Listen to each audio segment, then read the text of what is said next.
Maybe a detective then. I'll consult the phone book and call the most impressive sounding one.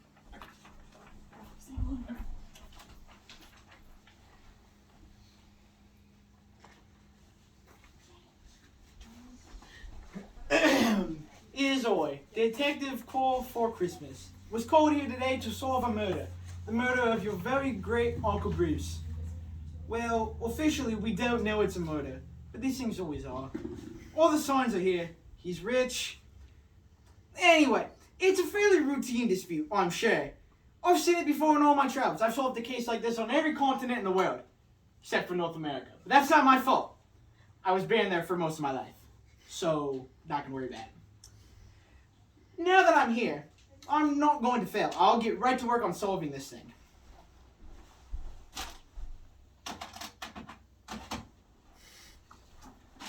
I've procured a tape from the security cameras here. We'll be able to watch the family's annual Christmas Eve dinner. Events like these are always given a clue or two, always hint at the tensions lurking beneath the surface. All suspects are soon to be exposed.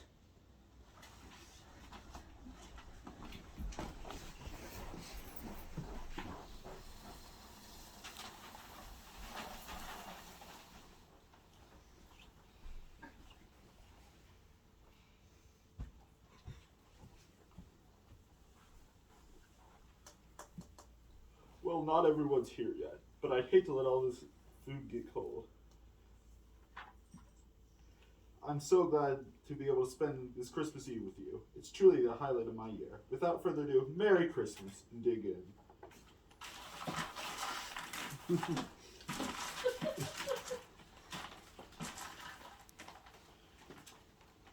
Why? Jean-Francois, I thought we talked about this. If you're going to eat nothing but meat, that's okay. But you've got to leave some for the rest of us. You all wouldn't appreciate it as much as I do. Where's your wife? Surely she'll talk some sense into you. She's dead.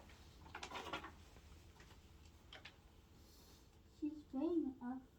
She's washing up for dinner. We have no mother now. I go get her. I'll go get her too.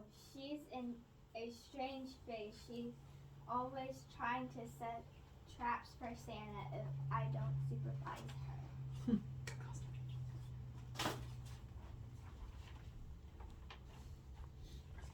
This would be quicker if it was like a movie or something. Okay. This is a great meal. I love the spaghetti. Someone should have wrote more dialogue. I don't ever think about the costume changes until we're doing them.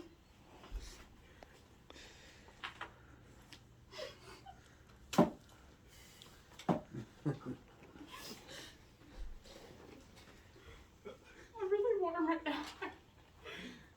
Just continue eating, come on. See, Bruce is doing a great job, come on. I'm like a 10-year-old. It's fine.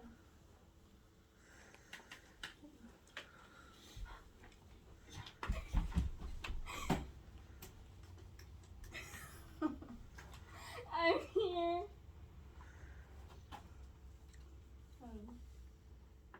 I'm here. The water in your sink was refusing to heat up. You might want to adjust that. You might have to adjust that. Had to wash my hands with cold water. It's an old house. Things don't always work like they should. Teresa, what are you even wearing? It's fashion. Well, I see why I try to stay away from fashion. At our age, I really think it's not worth bothering anymore.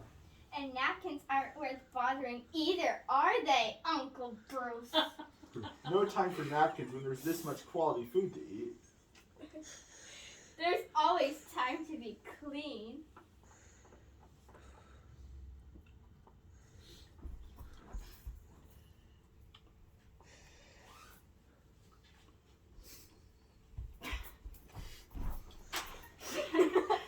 I hope you guys like all the food. Of course we do. Good. I'm glad you're all enjoying it since you helped me so much. I swear I'm the backbone of this family. The presents you'll get tomorrow morning will more than make up for that. I'm sure they will. Where's Brian? He's the only one who hasn't made an appearance yet. He's not coming to dinner. He's making some trades, I think. I wish he'd get off that blasted computer for once. Who cares about his online money nonsense? It's Christmas Eve. Well, I've seen all I need to see from this. It's time to employ my analysis skills. Now, classic family drama is what we have here. So much was said by what was said, and even more was said by what wasn't said. Remarkable stuff. Now, it would be much easier to begin to theorize as to who the murder would be if I knew more about the relationships of the people in the family. When I used to sit outside orphanages looking for children to feed the guardian of the lake, I got pretty good at figuring out which children were related to one another. But here, it's kind of hard to tell without a family tree.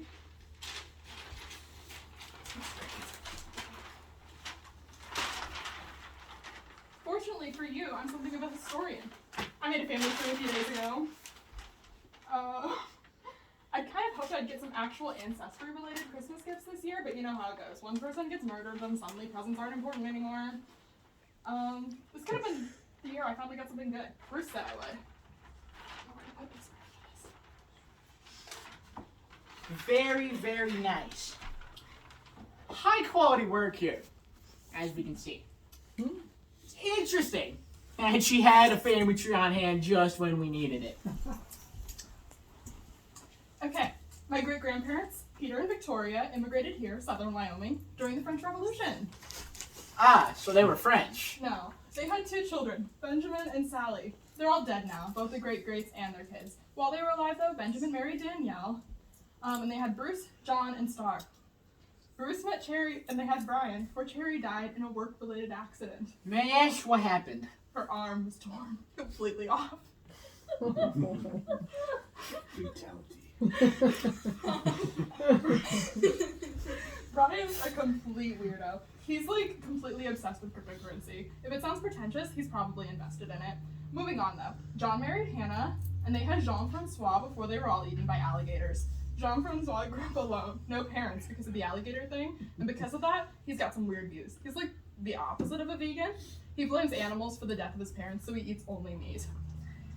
That must be some case of tension between you and your great Uncle Bruce. Him and your great Uncle Bruce. Yes, they're always going back and forth about that. Kid, I really think you should eat some other nutrients. Protein's not enough. Once the whole world is dead, I might. Uncle Jean-Francois is always good for a laugh. And he's married to Violet? Yes, Aunt Violet. The 2 of them are bonded by antagonism, I think. They both love to say things to rile up Bruce. They've got 2 kids, Claudia and April. They're my only cousins on this side of the family, and I've got to say I wish I didn't have any. What is that? Claudia talks about Christmas year-round. It's exhausting. And there's just something a bit off with April. Like what? I once saw her throwing rocks at a nun. Was she throwing the rocks because the person was a nun? That's a very important distinction to make. I've never asked her, honestly. She didn't hit the nun or anything. She was like 5. She might be possessed by a demon. She might not be. I don't know. Anyway, your grandparents are Star and Andrew Hall, and your parents are Mandolin and...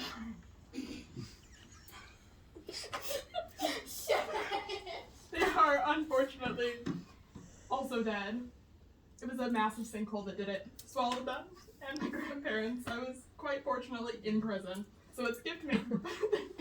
Thank God for activation of my life. So, I'm Maryland, named after my parents' favorite state flag. Do you ever get called anything else? Mary, for instance. My friends call me Land. Okay, is that it for the family tree? Just a couple left. Most of whom are also dead. Sally and Daniel had Teresa, Bruce's cousin. She's still with us, though every year she makes it pretty clear that if we don't start appreciating her wardrobe, she'll leave. Bruce always gives her a hard time for it. Fashion is her main passion, but she's no good at it. Yeah, okay, that's everyone. Thank you, Mary Lynn. This information will be very helpful in my search for the killer. Oh, is this like a murder thing? Doesn't surprise me. Look at our family tree. People are just dying left and right. It's only a matter of time before this kind of thing occurred.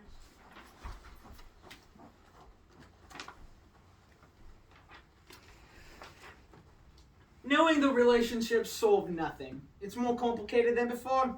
For it is clear that now everyone has motive. Teresa and Violet and Jean-Francois have a history of arguing with the victim. Claudia and April are unpredictable, somewhat violent children. Marilyn is bitter and entirely too helpful.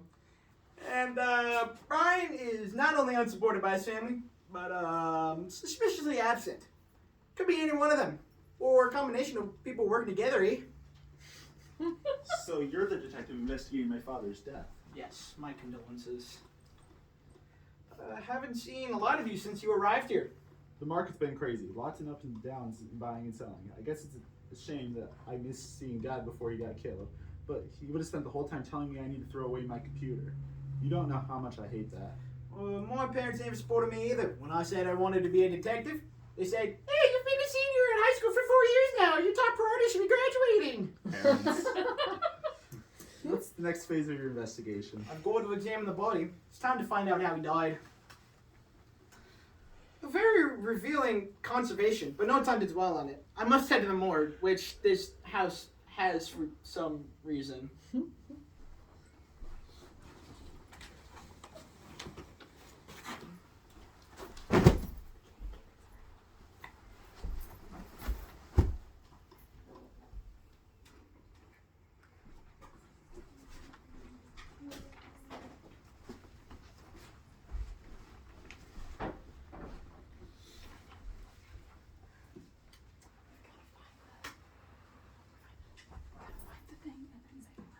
Nah, it's fine.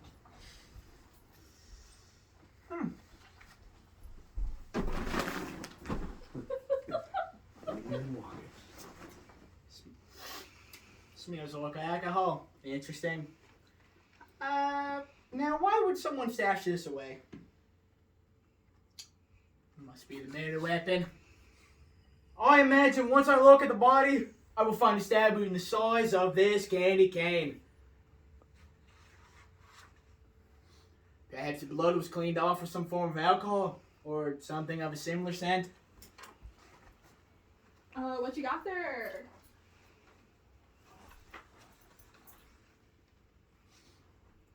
What's a candy cane? Oh, I believe it's the murder weapon. Do you know where the killer would have obtained this? Stockings. Bruce gets them for us every year as stocking stuffers. He forgets that we're all deathly allergic. All of you? Yes, it runs in the family. Then how could someone have sharpened it to a point like it is? Candy canes would surely shatter if you tried to use a knife to sharpen it. And it had to have been licked into a spear. It's the only thing that makes sense. Yet, it is impossible. I don't know.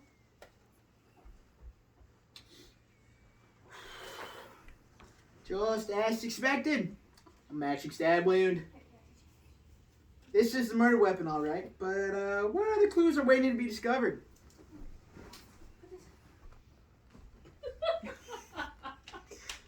His clothing and hair are not disheveled.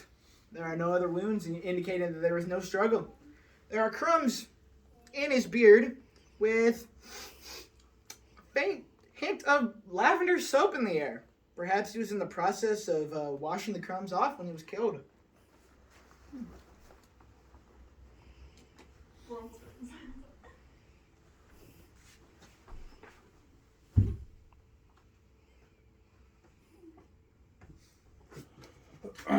He's still dead. He's still dead. Just make sure. He's alright.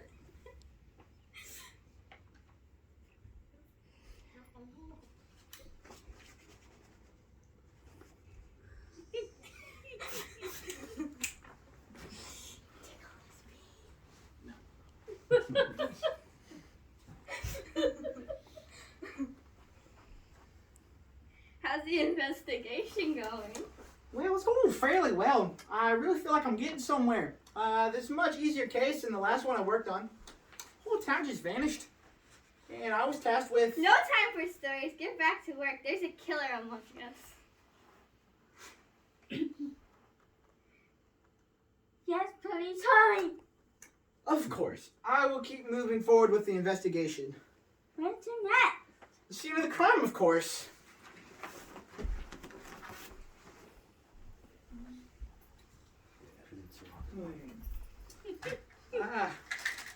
What's all this?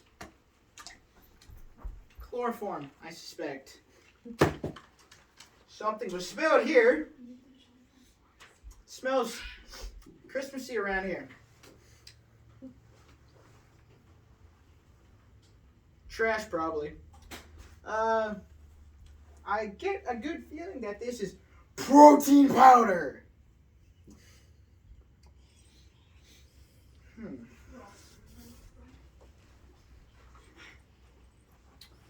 Oh, it's good that you're all here. I believe I know what's happened. After a dramatic Christmas Eve dinner, full of its usual arguments, one of you reached your wit's end. That night, you licked a candy cane into a spear, soaked it in a piece of chloroform, and ambushed Great Uncle Bruce. While he was unconscious, you stabbed him in the throat, killing him. You then cleaned it off with an alcoholic substance to destroy the evidence, wrapped it up in fabric, and stowed it away. You planted the fake body at the scene, ensuring that the discovery of the real body would be delayed, giving you more than enough time to hide the evidence. I know what you're going to say. But that doesn't make any sense. We're allergic to peppermint. Why would one of you risk your life for an allergic reaction to commit a murder? Why not use a knife? Of course, something composed of sugar is more easily disposable than a knife.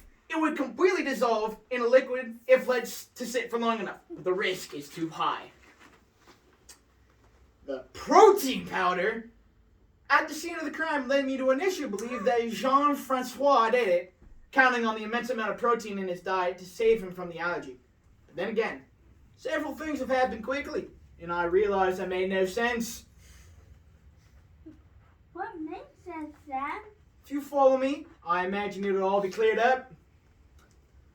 I suspect at this very moment someone is tampering with the chloroform, planting someone else's prints on it, or something, using it to clear their own name. But who? The only one of you that isn't allergic to peppermint.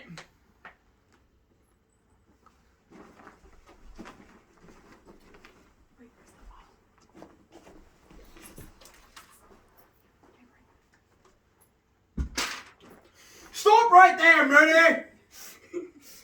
A murderer? I'm just trying to find the murderer. I'm inspecting the chloroform for fingerprints. Good story. But an impossible one! The chloroform was never used to knock Bruce unconscious. You'll find nothing but a bottle. But I heard you say that you found some chloroform in the scene of the crime. I was merely thinking out loud. And what actually happened? I knew that the chloroform wasn't used the second I realized what a tiny scrap of fabric was found at the scene of the crime was. A tiny piece of a napkin. And suddenly it all made sense. The slight hint of soap on his face, the crumbs in his beard, your napkin comments at the dinner table. It all added up to complete a nearly complete narrative of what happened.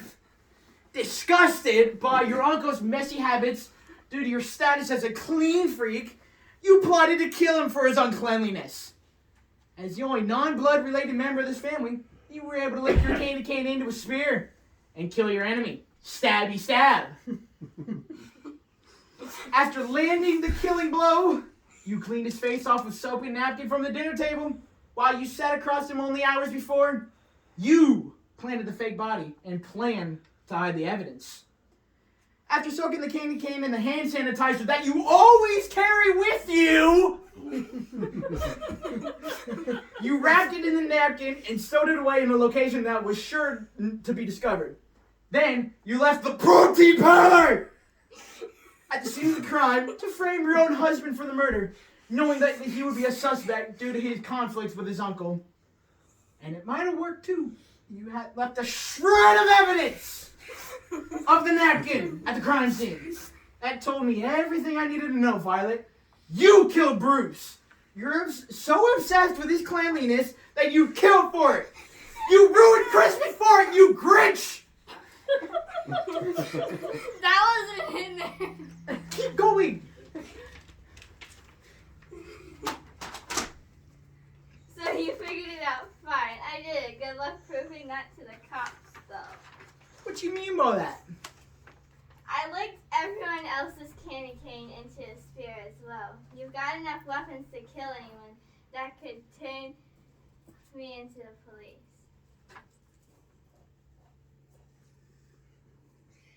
So,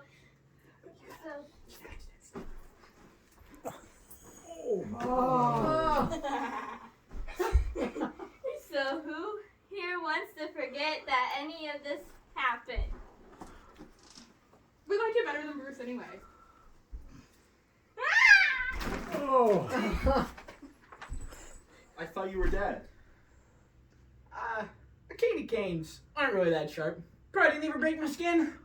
How did it kill Great Uncle Bruce? Don't question things. All that matters is that he's dead, the criminal is apprehended, and you all have boatloads of presents that you haven't opened yet. So I will now leave you to celebrate your holiday. What do we do with her? It's not my job to solve your problems. Another job well done by me. A few more of these, a few more good deeds, and I could be well on my way to replacing Santa Claus myself. Okay, that's it.